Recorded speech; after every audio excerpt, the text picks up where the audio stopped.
உணவு திட்ட அமைப்பாளர்களை நான் உங்கள்கிட்ட இன்ட்ரோடியூஸ் பண்ணுறேன். முத்திச்செல்வி முனியர் வாங்கலாம், மகேஸ்வரி, இவங்க 3 பேரும் காலை உணவு திட்டத்தில் அவங்க என்ன செய்கிறாங்க, காலையில் இருந்துச்சு நான் 5:30க்கு போன் பண்ணும் போதே 5:15க்கே கேட்டுக்கிட்டு வந்தாச்சு. வந்து அவங்களுடைய ரொம்ப கைஜீனிக்கா சுத்தமாக பிள்ளைகளுக்கு பார்த்து தன்னுடைய குழந்தைகளையும் செஞ்ச மாதிரி செஞ்சாங்க.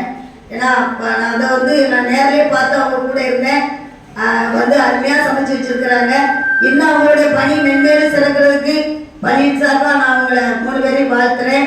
3 பேருக்கும் அந்த ராமேஸ்வரி அம்மா வாங்க ஒரு பொன்னாடம் போத்திருங்க.